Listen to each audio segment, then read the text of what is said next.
Hey there, English 111. I hope you guys are keeping safe and warm on this cold January week. I was driving around Columbus today and thought to myself that the scenery around me looked like the clips they show on the Weather Channel of bad weather, like you know how like they'll do a montage of different weather patterns, and it'll show like the really bad weather where you can't see the lines on the road and the sleet's coming down. That was Columbus today. It's been lovely. We're safe and sound though, and it looks like we could get it all melted off next week. Can you tell I'm not a real big fan of snow? I'm not driving in it anyway. I'm going to go ahead and walk you through what's going on in week 3, and this is the rubber's gonna meet the road. It's gonna be kind of heavy stuff this week, but remember, we're in this together. And some of you apologize when you send me messages and ask questions, and I'm actually flattered. I really want you to ask questions, and I really want to know what it is that I can do to help you. Remember, this is sort of what I do, okay? So keep the questions coming. Going to go ahead and walk you through some things and do some clarification, and then hopefully we'll be good to go overall. I want you to make sure, one of the things I see my job as is trying to keep it not easy for you, but at least the expectation very clear for you. There's a difference between the easy button and just clarity of what's expected and when. When's a big deal. I'm realizing that the grade book was not set up like I thought it was, and I'm not making excuses for that, but I want you to know that I'm on it. I'm going to clean it up this weekend, hopefully, and hopefully you'll have a real clear vision then of where you're at grade-wise and what's coming up and when it's all due. For some of you, I said, well, it's in the grade book, but I'm realizing this grade book is set up different than my other class was. I inherited a different shell. So like I said, no excuses, but I'm going to get that clarified for you. What you keep in mind is that everything is due at midnight on Sunday. Now, for you procrastinators, and there's actually a slideshow about some of you, that doesn't mean you're a pro at procrastinating, okay? That's not a good thing to be a procrastinator. That's a bad joke. Anyway, what I'm trying to say with this is that it's always Sunday at midnight to allow you to pace and flex as the week needs. To me, that's one of the plus sides of an online education. But if you wait this week until Sunday at, let's say, even Sunday period, you're going to have a hard time getting this week's work in. Okay, so just kind of cutting to the chase on that. It's due Sunday at midnight, but you're not going to get what you need out of it if you wait until Sunday to get it all done.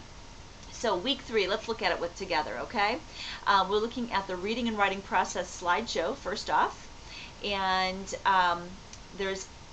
this week is 110 points total, so you know there's a little bit more going on this week. This is talking about your process as a writer, and what I want you to do as you're watching this slideshow is sort of reflect on what has been your process. And some of you might say, I don't have one. Well, you know what? Not having one is a process, so to speak, right? Maybe you wait till the last second and see what comes out of you. Maybe you are a real planner and you like structure. Maybe you've always been taught a certain way of having your process done for you and you don't really like that prescribed for you. Now's your chance to experiment. I definitely think that it's not as clean and neat as sometimes we present it to be. The process doesn't always go pre-write, draft, revise, edit, publish, right? It's at least for me, it's messier. It's pre-write, start writing. Oh, you know what? Go back and pre-write some more. Do a little bit more writing. Edit as I go. Do a little revision as I go. Go back and do more pre-writing. Okay? So it can definitely look that way as you're writing. And don't think too linearly about this. Writing is sort of a concursive or circular process. Next of all, we have some reading from the textbook. I really enjoyed the readings from last week. This week's are a little bit more instructional, using quotation marks around titles and things like that, using dialogue, quotation marks, and since we're doing a narrative, a quotation would be a nice little dialogue in there, or something that somebody says directly would be a nice touch to add that kind of slice of life. And follow that textbook reading. You might want to keep the textbook open as you complete the quotation marks test. Get this, you get you get a 50%, and you're going to get all the points for this quiz. So that's pretty easy, right? Next, we have an optional assignment. We have an option of sending our work into electronically to an e-tutoring service with Northwest State. So it is a free service to you. It is optional, but it's there for the taking, okay? Finally, we're going to, not finally, but the next step is to answer some discussion board prompts that are in the classroom.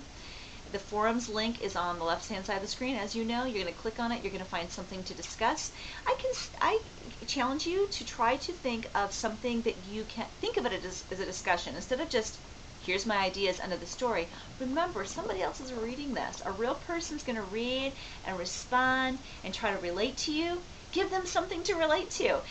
Maybe ask a question or put something out there that might even be that other people might question or challenge or never have heard of, or something that's original, something that invites more conversation, not something that's end of story. Okay. Next piece, of course, then is responding to at least one initial post. Then our big assignment for the week is our narrative essay. And it says in the instructions, this is where I wanted to clarify, it says submit the final draft of your narrative to the slot with that name in the assignments folder. Your essay may be saved as a Word doc. The assignments folder doesn't have your assignment in it. Remember, week 2, we talked about what your assignment would be. So if you might want to print that out, go back to week 2, look for that. And then one thing that I have added, it's not a ton more work, but I'm going to ask that you do that, is once you get into that assignment folder, there's a Word doc, and I want you to pull that Word doc up. I want you to copy and paste it to the end of your paper, and I would like you to go through and fill out the top part that says personal feedback or something like that. I forget how I worded it. The chart itself and the 2 bottom questions do paste onto the page, and when you do the paste options, choose keep original formatting so that the chart stays looking like a chart. And that's the school's rubric for essays, okay? That's just one I copied and pasted off of the school's materials. That is what we're using as a standard. So what I'm going to do then, once I get your paper, I'm going to read through your feedback to yourself to see kind of where you're at. And then I'm going to fill in the chart where I think you're at on each category for that paper, give you a positive, something I think you're really strong on, specifically on your paper, and something I would like to see you work towards in the future. This is a key piece for me as a writing teacher. I want this is a way I can individualize your instruction and help you move from point A to point B in your writing where you're at, okay? So this is the way we can meet you where you're at as an individual and capitalize on the things you're good at and help tweak the things that maybe are a little weaker. Thank you for listening to this long video, and I'm looking forward to another great week together. Bye-bye.